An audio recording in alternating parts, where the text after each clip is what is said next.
तो देखिए हम लोग पढ़ रहे थे क्लास 8 का विज्ञान विषय अध्याय 17 किशोरावस्था की ओर। भाग 1 में आप लोगों को किशोरावस्था के परिचय के बताया गया था कि किशोरावस्था क्या है। आज जो पढ़ना है भाग 2 में हमको कि जो किशोरावस्था है, जो कठिन का दौर है, संघर्ष का जीवन है, काफी ऊर्जा का जीवन है और इसे हमें कैसे बेहतर बनाना है, तो इसके बारे में हमको पढ़ना है और समझना है कि किशोरावस्था से ही किसी का जो है बुनियाद खड़ा होता है। आप अच्छे नागरिक बनना है तो किशोरावस्था को बढ़िया से पालन पोषण होना चाहिए, देख रेख होनी चाहिए, है ना। तो आज जो हम लोग पढ़ेंगे किशोरावस्था में बदलाव, बहुत से परिवर्तन होता है, शारीरिक परिवर्तन होता है जिसमें कई तरह के परिवर्तन है ना। आपको पहला सबसे जो है शरीर का लंबाई में परिवर्तन, फिर है आपका शारीरिक बनावट में, फिर है आवाज में परिवर्तन और फिर है श्वेत ग्रंथियां, है ना, बहुत सी ग्रंथियां विकसित होता है। उसके बाद फिर है मानसिक एवं संवेदना, है ना, मानसिक विकास एवं संवेदनशीलता। उसके बाद फिर होता है आपको लैंगिक विकास, है ना। तो सारी चीज को हम लोग पढ़ेंगे, बारी बारी से सभी चीज को समझेंगे। तो पहला नंबर जो आपका है नंबर 1 में कि लंबाई में वृद्धि, है ना। किशोरावस्था लड़का और लड़की दोनों, है ना। उसमें सबसे पहले जो परिवर्तन होता है शरीर का जो है तेजी से वृद्धि करता है लंबाई में, लड़का और लड़की दोनों, लड़का लड़की दोनों का। हम आपको इसको विस्तार पूर्वक चार्ट के माध्यम से, इस तालिका के माध्यम से समझिए, है ना, और समझाएंगे। आप जब देखिएगा तालिका को अध्ययन करिएगा तो आपको पता चलेगा कि कितना उम्र में लड़का का कितना लंबाई होना चाहिए, लड़की का कितना लंबाई होना चाहिए, क्या वो लंबाई जो होना चाहिए उम्र के हिसाब से जो एक पूर्व से लक्ष्य निर्धारित है, क्या उसके अनुसार उसका लंबाई में वृद्धि हो रहा है कि नहीं, लड़का का वृद्धि हो रहा है कि नहीं, लड़की का वृद्धि हो रहा है कि नहीं हो रहा है ना। कभी कभी जो लंबाई जो वृद्धि होता है लड़का और लड़की का, एक अनुवंशिकता का भी उसमें बहुत बड़ा कारण है। माता पिता जो होते हैं, जिस लंबाई का होते हैं माता पिता, जैसा उनका शरीर होता है, जैसा उनका बनावट होता है, तो उनका बच्चा भी, बेटा और बेटी भी क्या होता है, उसी ढंग का होता है ना। उसको बोलते हैं हम लोग आनुवंशिकता। क्या बोलते हैं? आनुवंशिकता, मतलब उसका भी प्रभाव पड़ता है। डॉक्टर को मानना है कि अगर मान लिया 8 वर्ष की उम्र है तो लड़का का लंबाई जो है कुल लंबाई का इस उम्र में जितना उसको लंबाई होना चाहिए लड़का और लड़की को, तो 8 वर्ष में कहता है कि 72% उसकी वृद्धि हो जाना चाहिए और फिर लड़की का 77%। लेकिन ये जो बातें निर्भर करता है खान पान पर निर्भर करता है ना। शरीर का जो वृद्धि होता है तो लड़का हो या लड़की हो, है ना, तो उसको लालन पालन पोषण पर भी निर्भर करता है। अगर जिस बच्चा को बढ़िया खाना मिलेगा, पोषक तत्व मिलेगा, उसका ज्यादा वृद्धि हो जाता है। जिसको कम खाना, कम पोषक तत्व मिलता है, उसका वृद्धि क्या होगा, अच्छा नहीं होगा, है ना। लेकिन एक जो है लक्ष्य निर्धारित किया गया है लड़की का और इतना लंबाई लड़का का, इतना एज के अनुसार हो जाना चाहिए, है ना। तो इसमें क्या हो कि जो शरीर का जो सबसे पहले लंबाई बढ़ता है ना, क्या होता, तेजी से हड्डियां जो है विकास करता है ना, हाथ पैर सब क्या होता, बढ़ना शुरू हो जाता है। देखिएगा कि एक बच्चा छोटा है और जैसे किशोरावस्था में आया तो उसको क्या तेजी से बड़ा हो जाता है ना। आप लोग कौन क्लास में पढ़े, 8वां क्लास में, है ना। तो आप लोग किशोरावस्था में आ गए, आपका उम्र लगभग कितना हो गया, 13.5 वर्ष लगभग हो गया ना। मैट्रिक में जाइएगा तो 14 वर्ष हो जाएगा। अभी मान लिया कि आपको 13 वर्ष का देखा जाता है तो 13 वर्ष में लड़का का उम्र आता है 88% और लड़की का 95%। अब दोनों ही तालिका में समझिए तो लड़की ज्यादा पढ़ रहा है कि लड़का को ज्यादा पढ़ रहा है, लड़की ज्यादा पढ़ रही है। इससे यह मतलब निकल रहा है कि किशोरावस्था में जो है लड़का की अपेक्षा लड़कियां का जो लंबाई का वृद्धि, शारीरिक वृद्धि क्या होता है, अधिक होता है ना। इसलिए कि 13 वर्ष की उम्र में हम जब देख रहे हैं तो लड़का का कहता जो लक्ष्य निर्धारित किया गया 88% और लड़की का कितना 95। तो लड़की ज्यादा न पढ़ रही है, लड़का कम पढ़ रहा है। अब इसको जो है सिर्फ इस पर निर्भर नहीं है, किसी का देखे कि माता पिता नाटा है ना, अब बच्चा लंबा हो जाता है, होता है हमेशा। किसी को देखे कि माता पिता लंबा है, बच्चा हो गया छोटा। तो कई तरह की बातें निर्भर करता है, वातावरण हुआ, जलवायु हुआ, परिवार हुआ, परिवेश हुआ, भरण पोषण, खाना पीना, ये सारी चीजों पर क्या करता है, निर्भर करता। तो बारी बारी से सभी बिंदु पर समझेंगे। तो पहले तो हम लंबाई की बात कर रहे हैं, उसके बाद फिर है शारीरिक बनावट में बहुत से परिवर्तन होते हैं, उसको भी हम आगे देखेंगे। लेकिन आज हम क्रियाकलाप करेंगे और जितने भी हमारे छात्र छात्राएं हैं, है ना, सबको क्या करेंगे, हम लंबाई को पहले नापेंगे।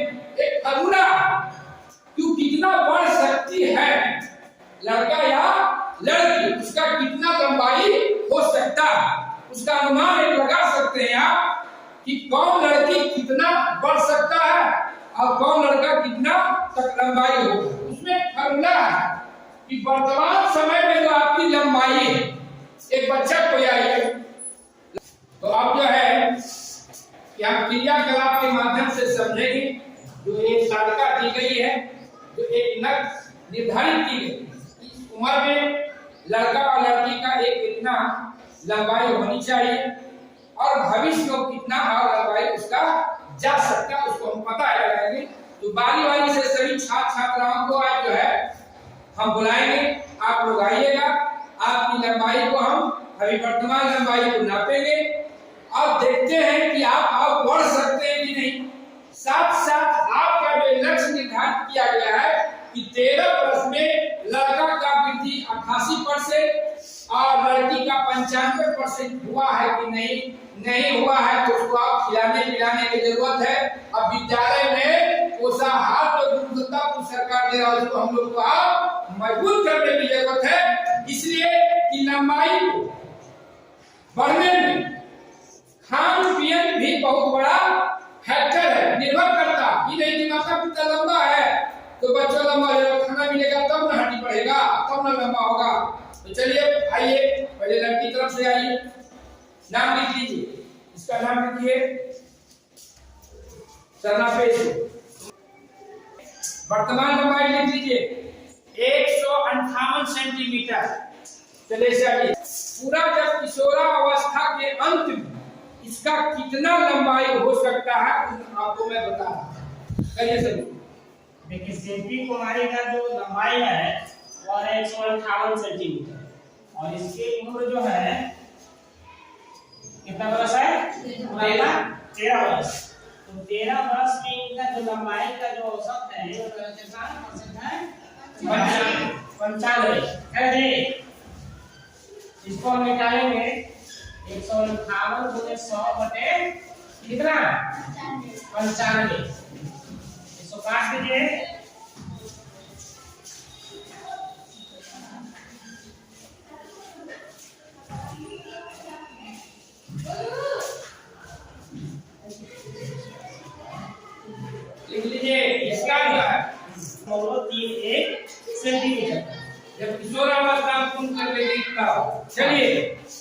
इसका लग गया ये, चलिए आइए बैठ जाए।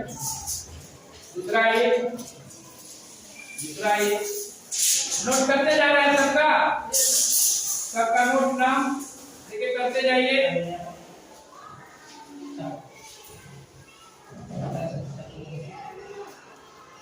रोल नंबर भी निकलेगा, क्लास का रोल।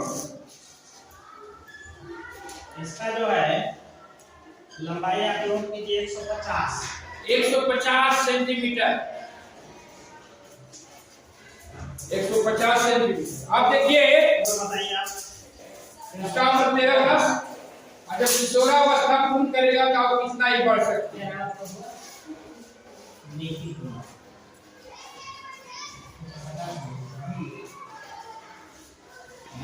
नेकी कुमारी का जो आज वर्तमान जो है लंबाई 150 सेंटीमीटर और इनका भी उम्र जो है कितना बरस है 13 बरस। इनका भी लंबाई कितना हो जाएगा आपको 95% है ना जी। उनका लंबाई का प्रतिशत जो है आयु के अनुसार वह कितना परसेंट है 95%।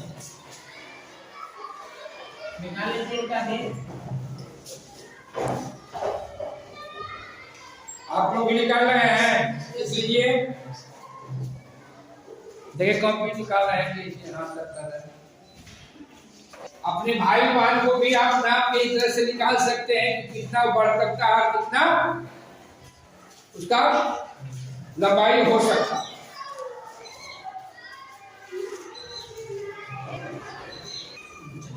नेकी कुमारी जिनकी वर्तमान लंबाई है 150 सेंटीमीटर, कितना है 150 सेंटीमीटर, जिनका उम्र है 13 वर्ष। इन्होंने 95% लंबाई जो है अपना प्राप्त कर लिया है ना। और 18 वर्ष की आयु में इनका उम्र जो है कितना परसेंट हो जाएगा 100% होगा, जिसमें कितना 157.8 सेंटीमीटर की लंबाई उस समय हो जाएगी है ना। कितना हो जाएगा 157.8 सेंटीमीटर और वर्तमान इनकी लंबाई है 150 सेंटीमीटर है ना जी। तो लास्ट में इनका वृद्धि होगा 7.8 सेंटीमीटर। मतलब शिवजी अभी कितना को दोनों खड़ा हो जाए, दोनों खड़ा हो जाए शिवजी और निकी दोनों। देखिए जितना बड़ा अभी तो आपको शिवजी कुमारी है आज जो निकी है कि पूरा जब इसका किशोरावस्था पूर्ण हो जाएगा तो इसके बराबर ही होगा। इसके बराबर अभी जो वर्तमान में है नहीं आपको शिवजी कितना बड़ा होगा निकी, अब शिवजिया और बड़ा हो जाएगा कितना 8 सेंटीमीटर ना, और बढ़ेगी 8 सेंटीमीटर है ना। चलिए दूसरा है, दूसरा बच्चा ये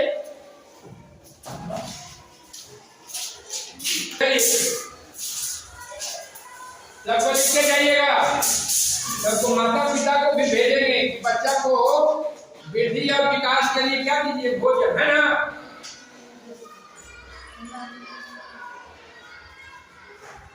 160 सेंटीमीटर 160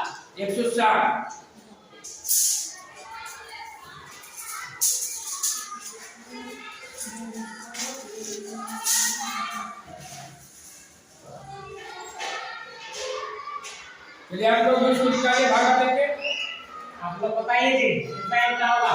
निकालिए, निकालो आप लोग निकालिए। इसका कितना होगा 160 गुने 100 और बटे 95।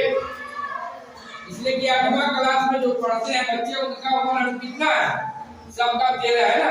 जब यहाँ से पास कर देगा तो आपको 14 हो जाएगा। वर्तमान जो भी लंबाई इसकी है 160 है ना। तो लक्ष्य कितना है इसको उम्र के अनुसार तो 13 वर्ष है, तो इसका लक्ष्य है 95% इसका वृद्धि हो जाना चाहिए। अब जब निकाला जाता है तो अभी प्रिया कुमारी का टोटल वृद्धि का एक अनुमान है 168.4 मतलब वहां तक ही पहुंच सकती है अपनी किशोरावस्था को समाप्त करने के बाद।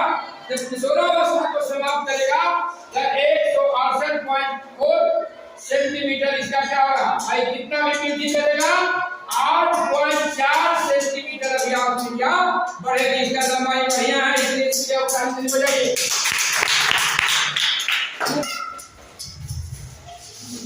आइए देखिए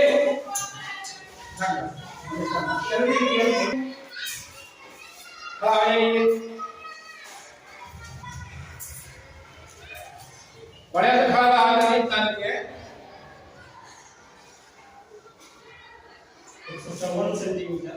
इसलिए 154 सेंटीमीटर। जल्दी भाग पूरा करिए।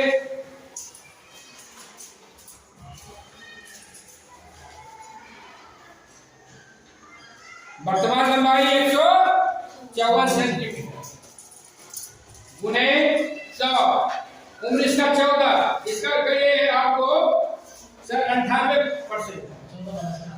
हाँ 14, 154 गुने 100/98 भाग दीजिए, देखिए कितना आता है।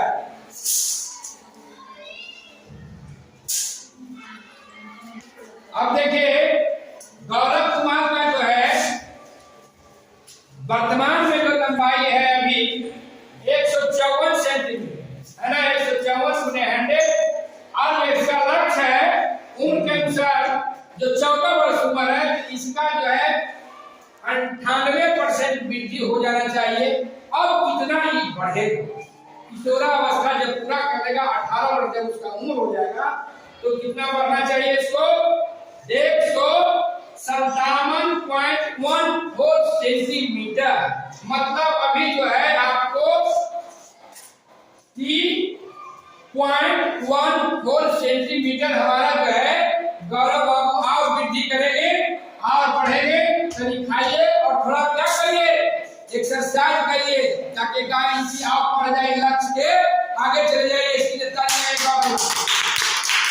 तो आज जो है बंद कर दिया। आज जो है किशोरावस्था का जो भाग 2 हम लोग पढ़ रहे थे, क्या क्या शारीरिक बदलाव, आवाज में बदलाव। तो आज जो है इस क्रियाकलाप के बाद हम जो है भाग 2 को समाप्त करते हैं और शेष जो बच्चे और हमारी बच्चियां बच गए हैं उनका सारी का जो है लंबाई नापेंगे और हम अनुमान लगाएंगे कि हमारा बच्चा और कितना बढ़ेगा, और ताकि उसको बढ़िया लालन पालन खान पियन होनी चाहिए। और इस किशोरावस्था को अगर बढ़िया से हम जीते हैं तो एक अच्छे नागरिक बनते हैं। और आज का जो है क्रियाकलाप के साथ क्लास को